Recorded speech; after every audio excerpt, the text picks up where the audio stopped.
အားလုံးမင်္ဂလာပါကျွန်တော်တို့ The Best Holiday Tour and Travel Agency ကနေကျွန်တော်ကြိုဆိုပါရစေအမှန်ကလို့ကျွန်တော်တို့ဖတ်ထရအောင်ရောက်ခဲ့မယ်ဆိုရင်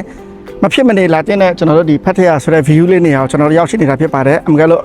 အကိုတို့အမတို့အမှန်ကလို့ဖတ်ထရအောင်ရောက်ရှိခဲ့မယ်ဆိုရင်ဒီနေရာမရောက်ဘူးဆိုရင်ဖတ်ထရရောက်တယ်ဆိုတော့ဘယ်သူမှယုံမှာမဟုတ်ပါတော့ဒါကျွန်တော်တို့ဖတ်ထရရဲ့ view point တစ်ခုဖြစ်ပါတယ်ကဲကျွန်တော်တို့ကြိုဆိုပါရစေ The Best Holiday Tour and Travel ကနေကျွန်တော်တို့ဒီနေရာတွေကိုလဲပတ်ဖို့အတွက်ကိုကျွန်တော်ကနေအများအားနှွေးထွေးစွာကျွန်တော်ကြိုဆိုနေတာဖြစ်ပါတယ်ကဲကျွန်တော်အတူတူ view လေးကိုလိုက်ကြည့်အောင်